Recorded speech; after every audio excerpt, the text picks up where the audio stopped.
All right, welcome back everybody to the Additive Snack Podcast. I'm your host, Fabian Alefeld, and I'm really excited about today's episode.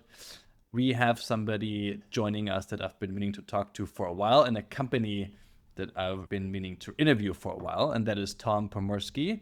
Tom is the Director of Additive Manufacturing at Ursa Major. If you've been in additive for a while, or if you've been in space for a while, you've seen them around with some really interesting and innovative applications.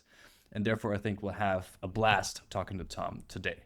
Tom has a really awesome background in additive, has been in the industry for quite some time with various stops, and is now helping to really redefine on how we scale propulsion manufacturing for both space and defense. And therefore, we'll dive into Ursa's journey. We'll dive into topics such as insourcing versus outsourcing with additive. We'll dive into the scaling mechanisms that additive can provide, but also some of the challenges that they have seen along the way. So therefore, without any further ado, Tom, welcome to Additive Snack. Hey, thanks for having me. I've listened to the podcast for a while, so I'm really excited to be a part of it and talk about my own journey in additive, as well as Ursa's journey and exciting stuff happening in the near future here. Yeah, super exciting stuff. Even I think today or yesterday I saw that you guys are hiring, so we'll even touch on that. Maybe some of the listeners want to apply. But before we go there, let's start with you. As I mentioned, you have an interesting journey as well. You've had multiple stops at various companies that are now also leading in the additive sector. So yeah, tell us a bit about yourself. How did you stumble into additive, and how did you get to where you are today? Yeah, absolutely. So I started in additive a little over 10 years ago now.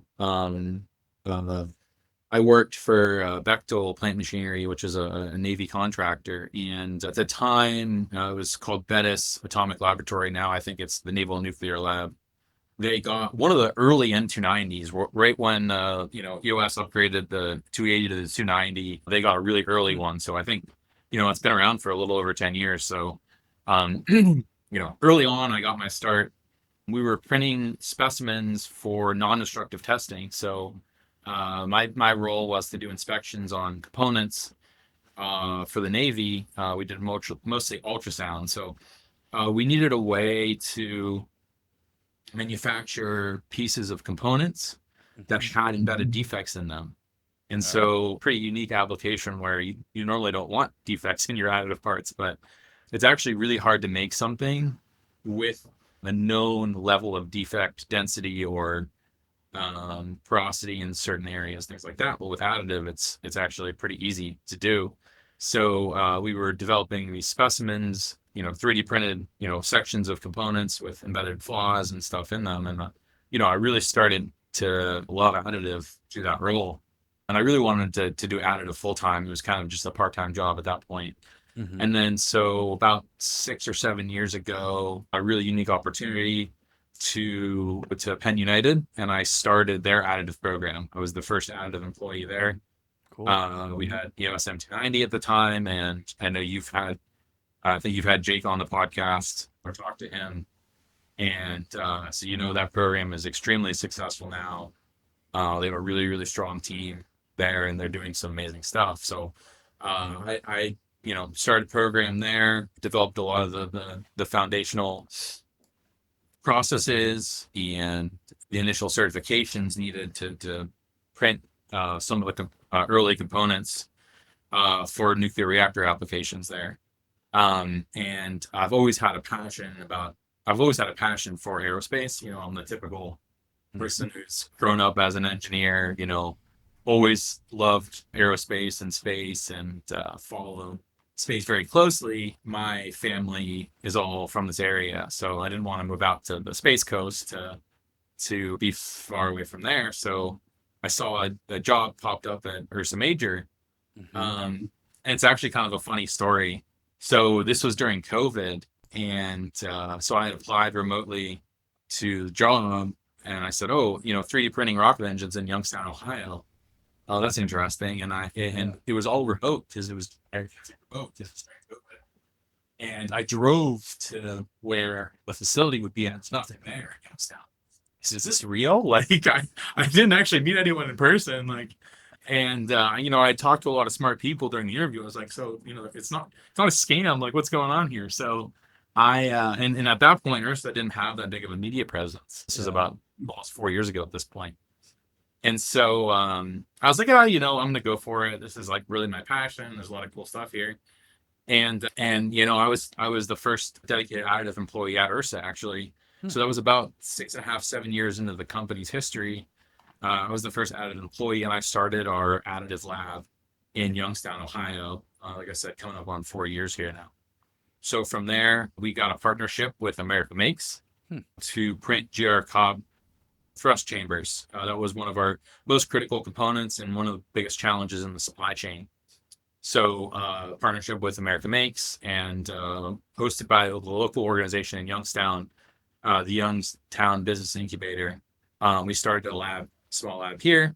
And then, we've just continued to grow ever since.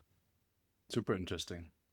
Yeah. And I remember actually seeing your guys' first machine down in Youngstown back then. Very cool location, especially these things coming out, and we'll talk about those applications in a second. Now, you mentioned you joined Ursa somewhat 7 years into Ursa's history. Tell us a bit about how Ursa was founded and kind of the rough timeline and journey of that organization, how it has evolved. Yeah, absolutely. So, Ursa was started, roughly 10 years ago, and it was a really, really small team from SpaceX, Blue Origin people. And, they saw a need in the industry for a pure propulsion provider. So, when Boeing builds a jet or builds an airplane, they don't build the engines, right? They hire GE or CFM to build the engines for it. Well, in aerospace, a lot of the companies had vertically integrated, but one of the challenges, especially with startups, is that you have to have a ton of capital costs to build the engines, more or less a dedicated team of people. So the philosophy was, well, if you had one dedicated team of people that could build engines for multiple people, then you're more or less lowering the overall development cost because you can share resources and things like that, versus hiring a dedicated team that for the integrating that has to eat all of that burden cost. So we started with a really, really small team, and Ursa was actually the first American company to hot fire an oxygen-rich stage combustion engine.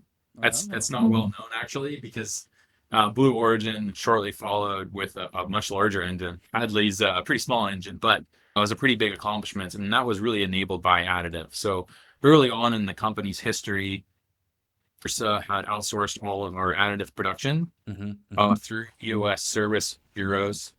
And, it was a combination of designers, material engineers, but we didn't really have a strong additive engineering focus, for the first few years of the company. Part of it was the CapEx of the machines is difficult, right? Which I'm sure everyone here is aware of. The machines are expensive and complicated, and you really need to hire a pretty large group of people to make a strong impact if you choose to insource that. So early on in the company, we were really capital efficient. So you had a lot of design engineers building parts of the additive, but we lacked a little bit of that additive secret sauce, if you will, early on.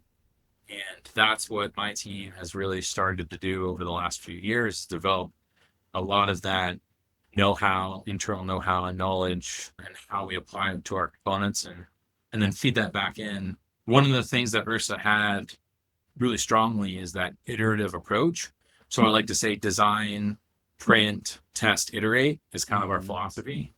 And it had that mentality. So now when we have the additive team that comes in, brings some of this technology in-house, we can incorporate that into the workflow, and then we can do this whole process even faster now.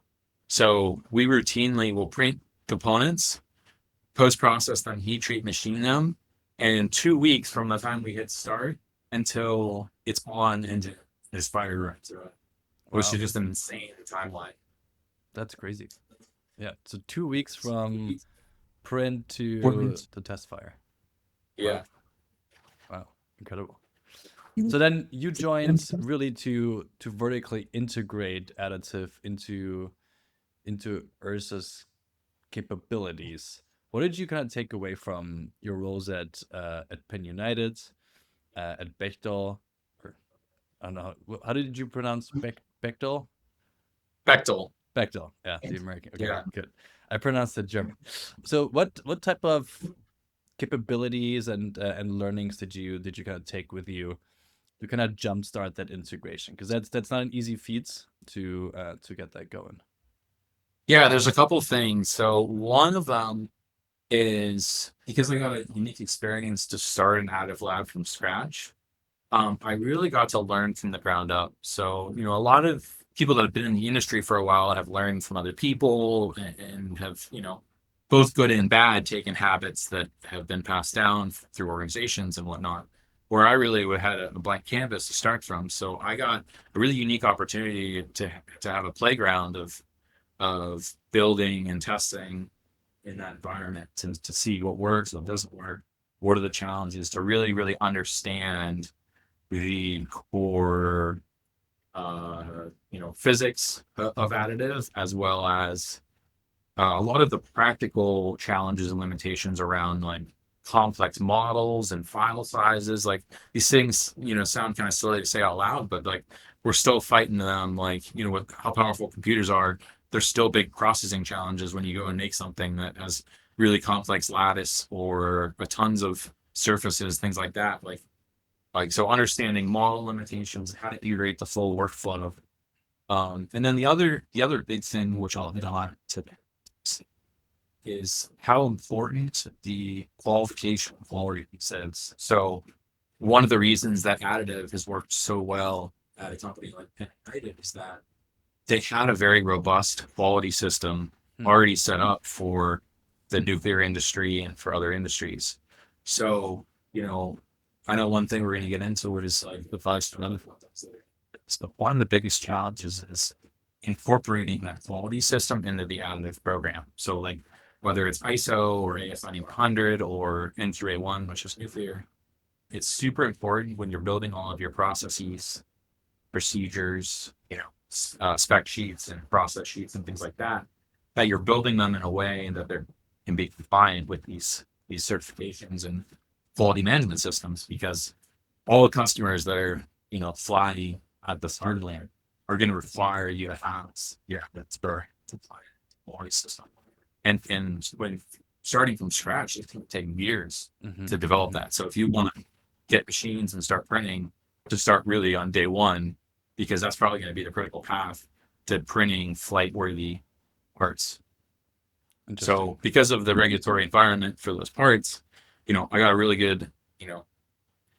good perspective on what the challenges would be to build up that program, which really helped me at Ursa as we built our AS9100 qualification to incorporate all those lessons learned into our procedures and processes and things like that. Okay. Yeah.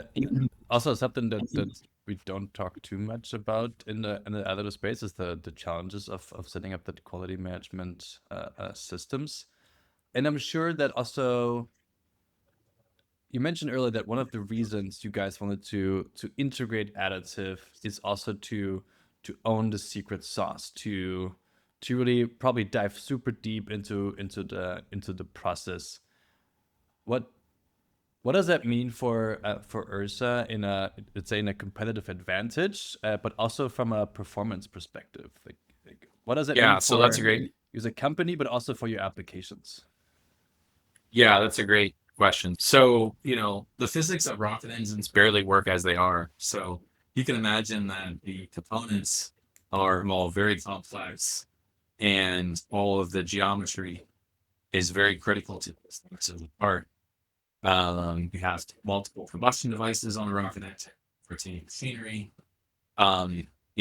Interesting fact about our engines is they're roughly 80% 3D printed by mass. So all of the major components on Hadley, which is our production flight qualified engine, which powers the Straddle Launch Talon vehicle, are 3D printed. So a lot of people, will machine the rotating machinery or they'll machine certain components, but all of the major ones on Hadley are printed. So you can imagine all the different challenges of all those parts. Fatigue life for rotating machinery, small hole consistency for combustion devices, copper printing for the thrust chambers, like the one you have behind you there. And so to get the most performance out of the part, you have to lower your margins, right?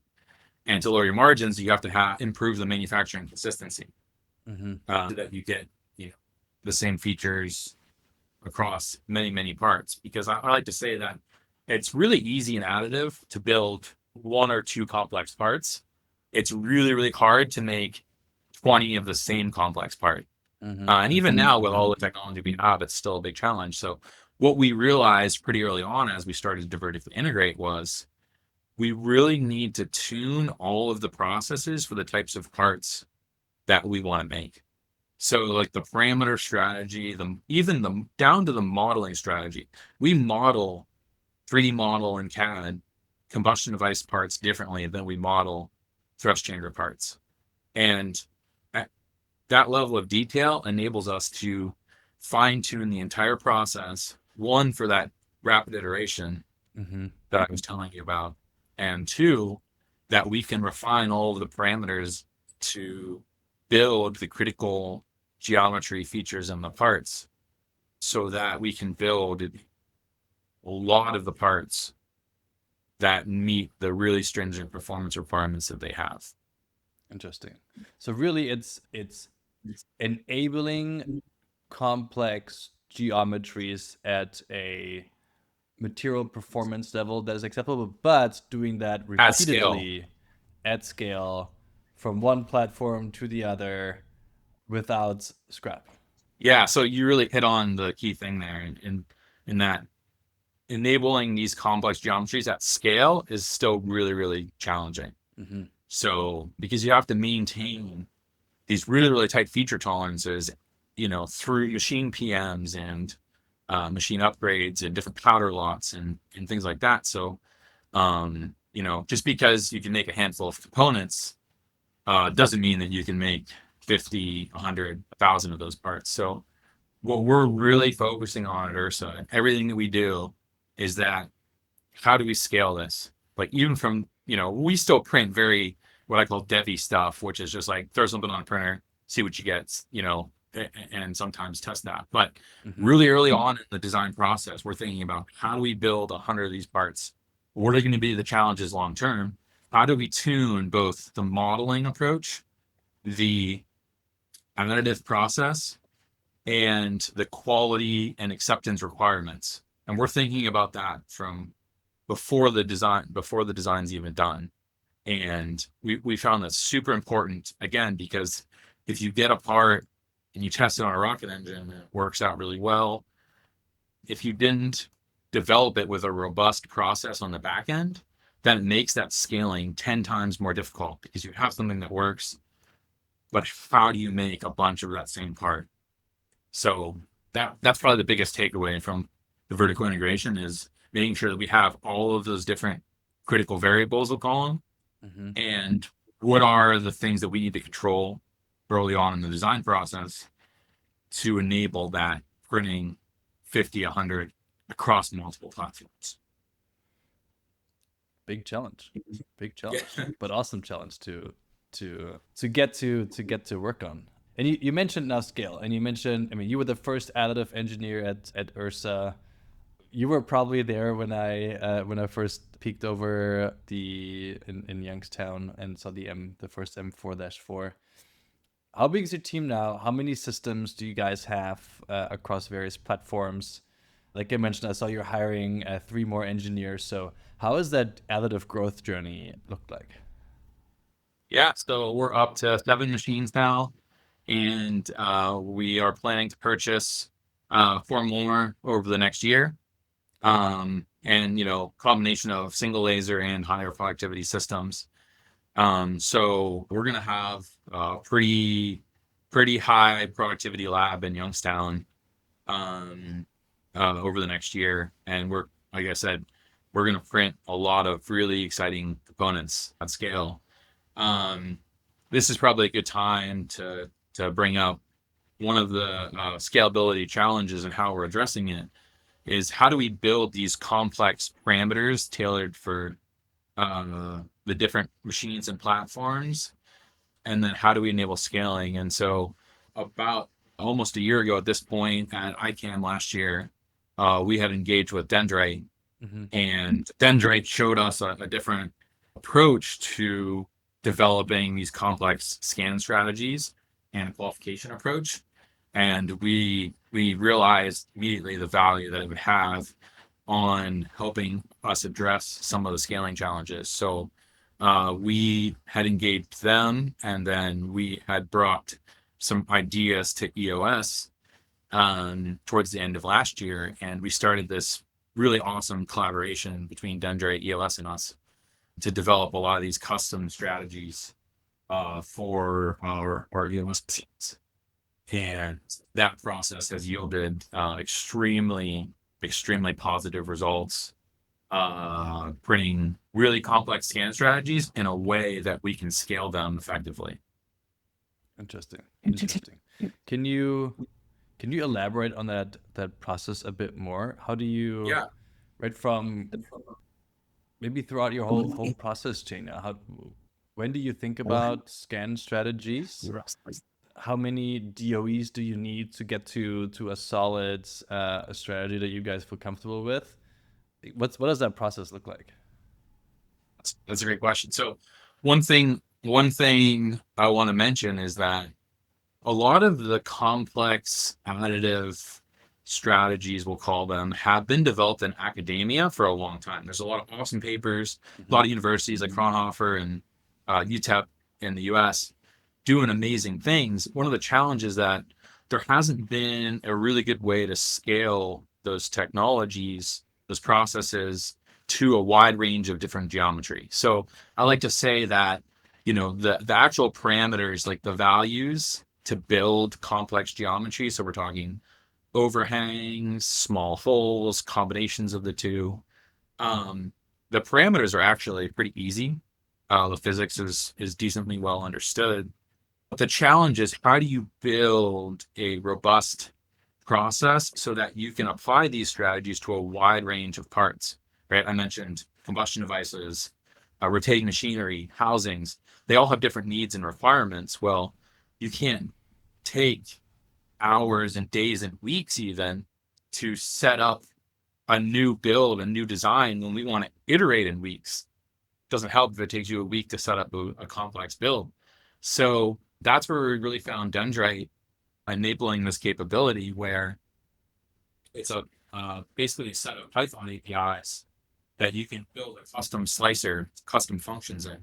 So you can use a volume segmentation tool and functions to automatically find features and angles in parts, and then set up scan strategies based on that. So what we've done is built a generalized slicer in Dendrite that we can say, hey, look for a 30-degree angle in a part, and it can search that part geometry, find all the 30-degree angles, and then apply a scan strategy near that surface. So that in that way, you don't have to do really custom parameters for each part. You can build this scan strategy that works across all the different parts. And that's just one of the examples of how we enable scaling using that technology.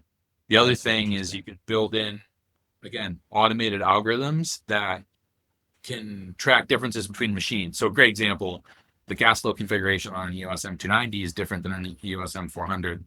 Even we have this M290 and then an M401. Well, even as simple as they're rotated 90 degrees, the flow orientation, right? So, you could build an algorithm that basically sets up your scan path so they're all the same, but you have to rotate everything 90 degrees. So you can just add a function in that rotates everything 90 degrees. So effectively now they're still, printing the same way, but you just have one function that rotates the scan strategy to be in the same gas flow orientation, examples like that. So that enables, we've done a lot of studies between our other machine platforms, the EOS M290, EOS M400. How do we show equivalency across different platforms? What are the what are the nuances between the different machines, in terms of gas flow and laser orientation angle, things like that. So we've really dug into how do we make these robust parameter sets? How do we create the advanced algorithms? And then the key piece of all of this is how do you build this in a way that it's scalable? I keep coming back to scale because it's so important. Mm-hmm. It doesn't help if you can just build this on a one-off thing. How do you do this so it's applicable to all the different types of parts that we're interested in for the propulsion and defense applications? Super cool. I mean, it's we've had dendrites on the show, but I think you did a really good job at showing a real world example on the power of that type of platform. Super cool how you guys are building those parameter process libraries that then almost auto attach themselves to different features to some of your components. Yeah, our goal is one button click for build setups. So by the time the parts come out of CAD, our approach is we actually do the full build assembly that's advantageous for a lot of reasons. And then we export the parts from CAD into our management system. Then the code we develop, you press one button, which is just run in Python, and it pulls the parts in. They're already arranged where they need to be, runs the algorithms that we had set up using parameter sheets, and then creates a slice file. So build setups ideally take a few minutes of someone's time, and obviously it takes a lot of compute. You have to wait, but it's a lot different than legacy where build setups can take days or even weeks for super complex parts. Yeah, very cool. And also what I could imagine, I mean, especially since you're hiring, you probably know one of the other challenges is really difficult to hire highly experienced additive process engineers that can develop custom parameters, right? There's obviously every machine manufacturer has standard parameters. They're tested for like the broad range of applications, but if you really want to push the limits, you typically have to go into the parameters.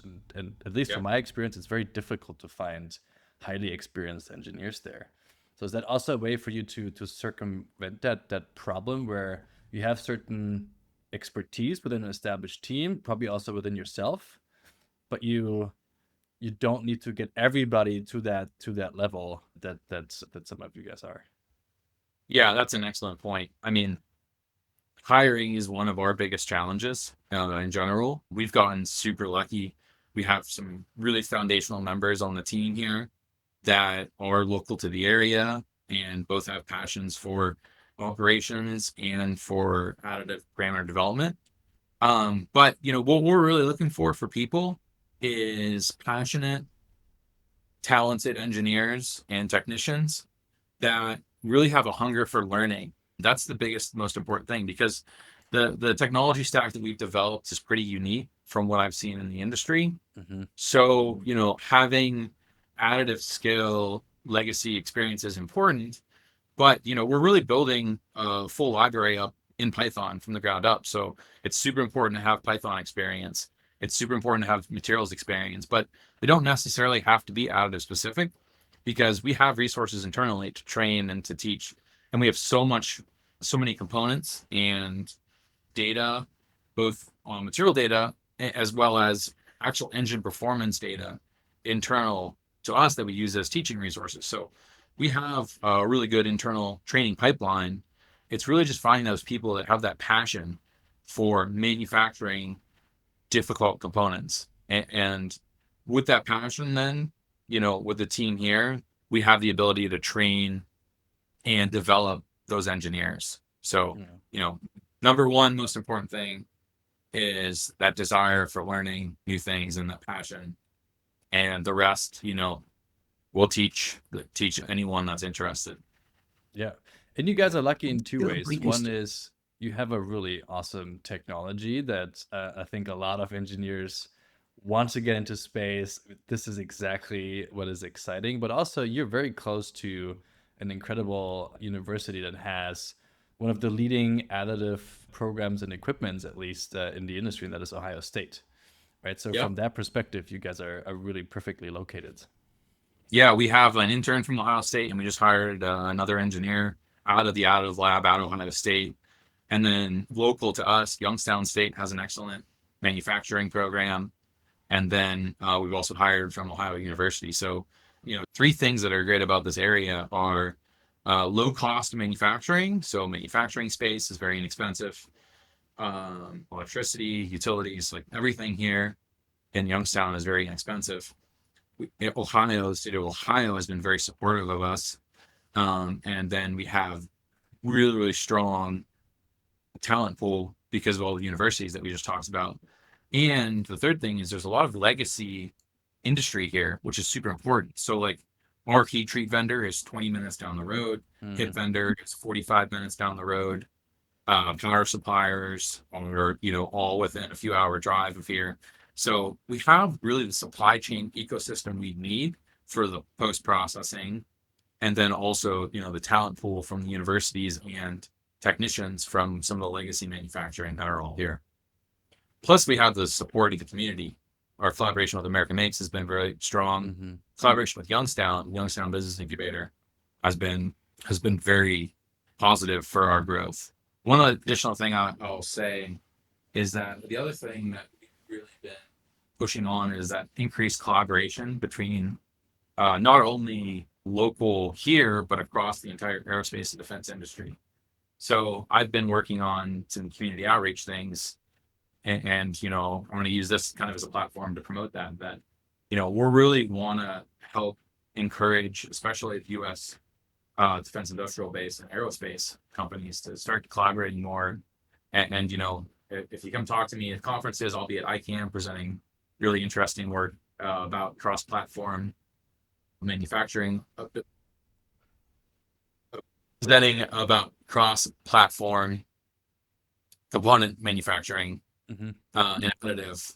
I'm happy to talk in detail about a lot of the technology that we're developing, and also encourage others to share, challenges, successes, things like that, so we can help lift up the entire industry.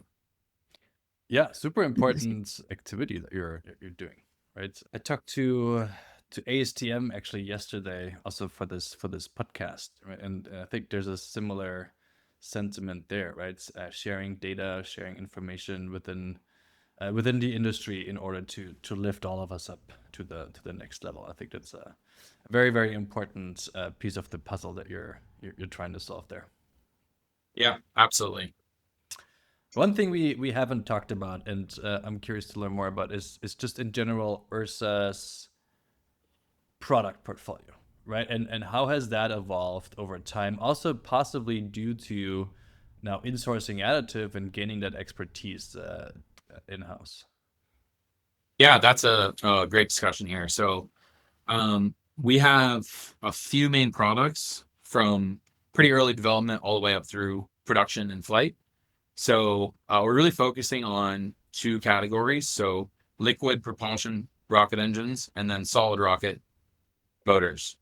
And we use additive in both. So I mentioned our Hadley, which is an oxygen-rich stage combustion engine, around 5,000 pounds of thrust. All the major components are 3D printed. It uses kerosene or RP1 and liquid oxygen. So it's cryogenic. So it's not really storable. So it's great for test flights, target vehicles, small launch, but there's advantage to building a storable engine. So kind of the derivative of that is our Draper engine, which is, there's a couple of articles in the news about it, but basically Draper is an advancement of Hadley in that it's also storable. So instead of liquid oxygen, it uses hydrogen peroxide, high test hydrogen peroxide. So that's storable for long periods of time, but has almost all of the advantages of liquid fueled in that it's throttleable. You can do multiple restarts. You can change the burn profile in real time, reacting to flight conditions, for example, which you cannot do in a solid rocket motor. So we're seeing a lot of traction on the defense side for Draper because it really offers a capability that doesn't exist yet, in that it's storable, but throttleable, restarts, and very high performance as well. Interesting. Because it's a closed cycle engine. So, and that engine again is, roughly 85% 3D printed.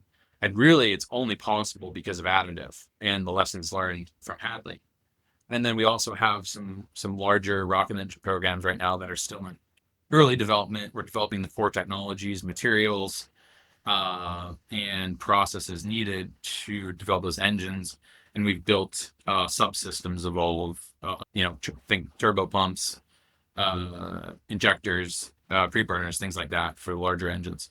And then on the solid side, what we've really noticed in the solid rocket motor industry is that there's a challenge on the case manufacturing side. So if you look in the news, you can talk about shortages of different missiles. Standard Missile 6 is one that comes up a lot, and the replenishment timeline for those things. So what Ursa is doing with what we call the links process is we're working on a flexible manufacturing architecture.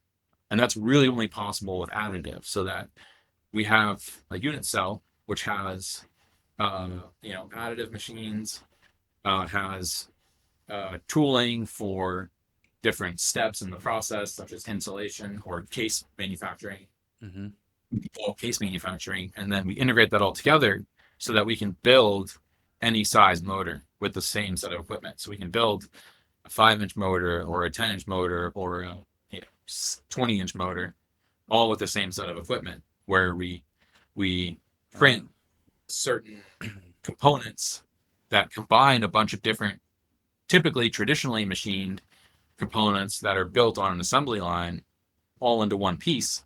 And then we can integrate that with the rest of the manufacturing process. So we've had a lot of successes, which I don't think we've announced yet, so I don't want to say any more, but we have a lot of exciting things that we're going to release here in the near future about successes of that program. And early in the year, we announced a flight test with RTX with one of the components manufactured using that process. Interesting. So really, in that case, additive doesn't only provide speed and flexibility in the development phase, where you mentioned earlier, right, 2 weeks from print to testing, but also a rapid response model where, based on different demands, you can change your manufacturing output very quickly from different motor sizes based on demand. Cool. Exactly. Yeah, we really think that flexible manufacturing is going to be super important to respond to the changing needs of the U.S. and the allies. Things are evolving because of the, conflicts in the world right now. So to have a manufacturing process that's flexible is going to be super important. And additive is like the best, one of the best technologies to enable that. Because like I said, you build all these processes ground up to be scalable and flexible. And now, like I said, to change the size that you need, it's just, changing the model. But if you build your processes right, you've already qualified all of the parameters, everything you need.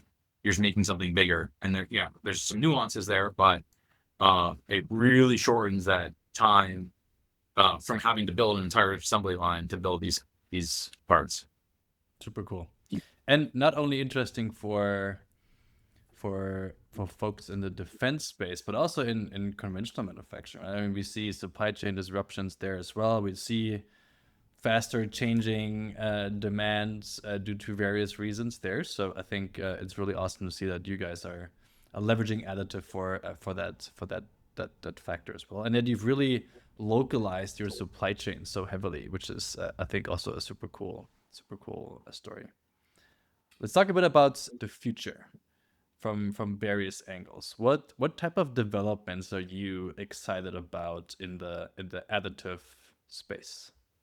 Yeah, absolutely. So we're really excited to take this coding-based approach to some of the more advanced machine strategies. So we just got the N290 flex machine with N-Light, with melt pool monitoring. And so we've already looked at some possibilities for significantly increasing production rates using higher productivity parameters. And then with the coding process that we've developed, you can make it so it's basically a checkbox where, hey, do you want to do like 100 micron, 1,000 watt core? on a part, and it's just, you click a checkbox and then, it does that. And that is a huge increase in productivity, going from, 300 watt, 50 micron layers to 1,000 watt, 100 micron layers. You get a huge amount of productivity. Now, there's still a lot of qualification challenges around that we're working through, but I think, creating these solutions that can increase productivity with, new lasers like Penn are really exciting. And then combining that with all the software tools that are getting better, like Dendrite, to me, we're really excited about that. The other thing I'm excited about is some of the new machines that are on the horizon, making the whole manufacturing process better, things that are still challenges right now, which are like waste handling, for example. On the near horizon, I see that entire manufacturing process becoming a lot more efficient, reducing the amount of waste, for example, reducing operator exposure, making the job a little less dirty. I think is going to be huge on the manufacturing side. And then, like I said, on the process side, new lasers, new types of technology, and then being able to apply them in new software stack solutions, to me, is really exciting. Yeah, all really good points that you should be excited about, right? I think it's such a testament to how the technology is maturing continuously and constantly, and I think there's some really awesome stuff to happen. What about materials? How do you guys look at existing materials that you're using today versus new alloy development? Sometimes even specifically for additive. What role does a material development play for you guys? Yeah, that's a great question. We're, constantly, I'd say, developing and testing new materials. It's important for, again, to increase performance of engines, which is really important, to always be on the bleeding edge. And, so we're always, talking to folks at NASA and other material organizations to understand what's the latest and greatest materials that they're developing, and then also developing our own in-house, for example, oxygen compatible alloys, and then other alloys that, such as Haynes 282, another material that a lot of people are starting to use now. But even 10 years ago, really nobody was using an additive. So we're really looking at a lot of those alloys that are recently more commercialized. We're really focusing on, again, that scalability piece. So we're not doing any fundamental research, but we're leaning on what other people have done, especially at NASA, universities, things like that. So once things get more mature, then we'll bring them in-house and, do material characterization, testing, things like that. We have a full, obviously, in-house materials test lab. We have some of the best materials engineers out there. So, doing the full material characterization things. Hydrogen compatibility alloy campaign as well recently. And then early on, characterizing different copper alloys before, settling on GR copper. So, as probably all the listeners know, having that alloy flexibility is one of the best advantages of additive, right? Where, all the nickel alloys, they have their nuances, but they print pretty similarly. So you can develop a lot of these more strategies on one nickel alloy and say, oh, I have this unique application. I have, really need to optimize for fatigue, or I need to optimize for corrosion resistance. And you can either tweak the chemistry or find chemistry that someone has already made before it's similar, and then really quickly deploy that to solve a problem. Yeah, totally agree. And especially then, I can imagine in combination with your partnership with Dendrite, it becomes very complex, very quick, right? Different machines, different materials, different parameters. But I'm sure also these types of tools help you to keep that together and manage that complexity in a scalable way. Yeah, absolutely. And like you said, it does become really complex, but actually some of it becomes simpler too, because we've also been trying to standardize a lot more stuff. So early on, it was kind of chaotic, where everything kind of had its own, own parameters. But then now we've been trying to really unify a lot of different things. So a good example of that is like a lot of the housings that we use all kind of have the same requirements. So like they don't all need their same parameter sets. You develop one parameter that works well for all the different housings, or same thing on like thrust chambers. They all have, we've built more or less one of the smallest thrust chambers you can have, and then up to about the biggest one you could possibly print. Not quite MAK size, but just a little bit smaller than that we've printed. And so like, but they both have the same needs and the same challenges. So making sure that we're actually simplifying things down as much as possible is super important, because like you said, things just get so complex so fast that, I've seen a lot in the industry that a lot of the challenge isn't the right word. A lot of the issues in additive have stemmed from the complexity and not keeping track of all the different processes and steps and the nuances. So we found that if you can simplify as much as you can and make sure you have really, really good documentation of everything that you've done, tie that all back with the results, has been super, super helpful for us. Yeah. Just like bread baking. So exactly. Yeah.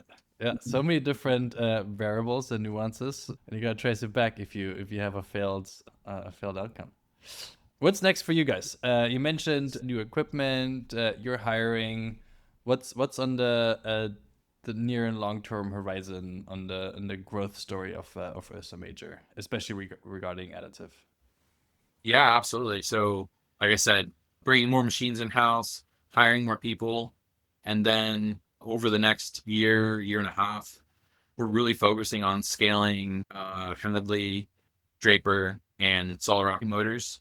And that scaling is gonna really be printing a lot of hardware, testing a lot of hardware, flying hardware, and then on the development side, really refining a lot of these parameters and strategies that we talked about using Dendrite. So, this year time frame, we're planning on building out our full slicer solution that can build almost any part that can be printed on any platform. And then starting about next year, we're really going to focus on that productivity piece that I mentioned before, where we get the whole manufacturing process efficient as possible using the advanced lasers, advanced techniques to really reduce cost. So as we continue to scale throughout 2027 and beyond, we're really starting with a good foundation of efficient, optimized manufacturing processes.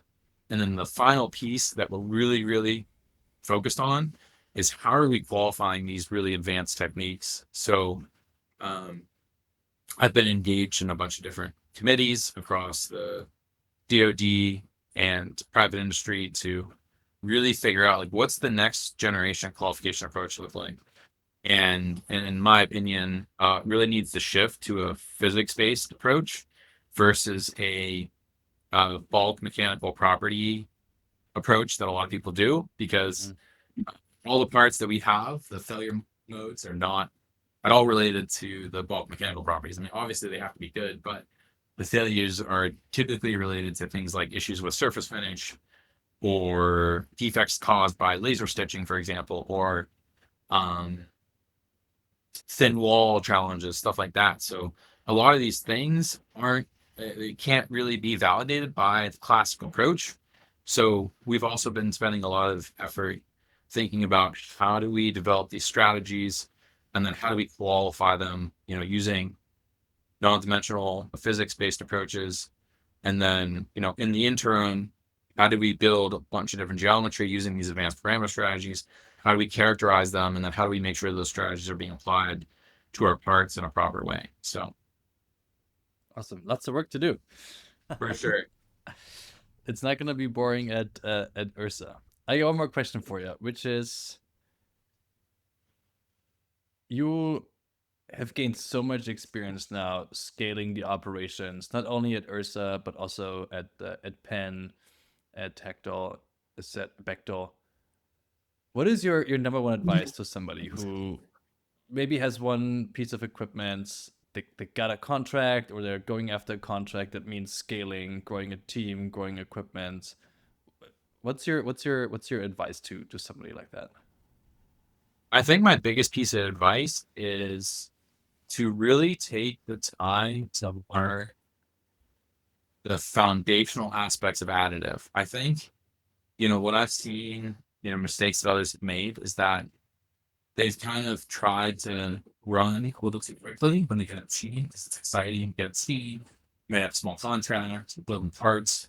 Mm-hmm. But if you don't take the time to really test and print parts and really learn the fundamentals, then later on, if that is not ingrained in the organization, there's a lot of, I'll say, incomplete knowledge that gets perpetuated in those organizations.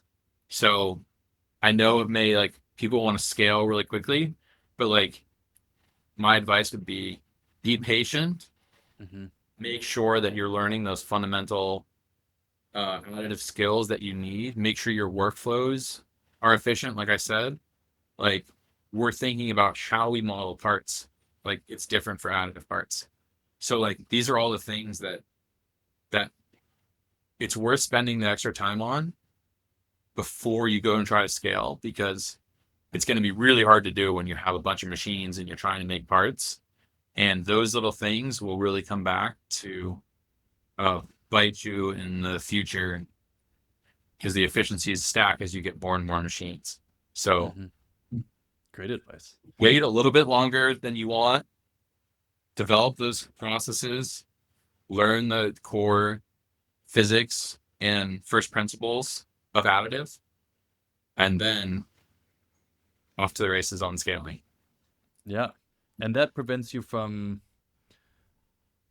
or allows you to really set yourself up for success before life becomes so busy and focused on deadlines, where you don't have the time to learn the technology and to really understand the technology down to the deepest process level. I think that's awesome advice that also I've seen companies do and not do and fall into that trap.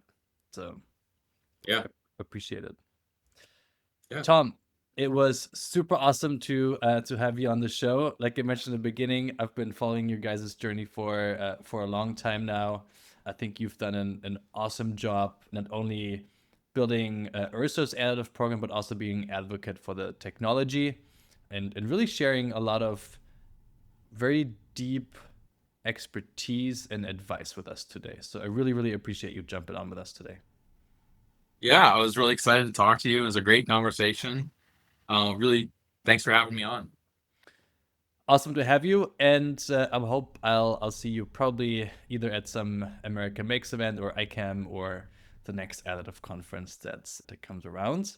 To our listeners, if you enjoyed this conversation, share with a friend, colleague, or anyone who is either excited about space, about additive, or just wants to learn about this new and exciting technology, which isn't that new. It's been around for 35 years, but for most, it's still a new technology. This was the Additive Snack Podcast. I'm your host, Fabian Alefeld, and I will see you next time.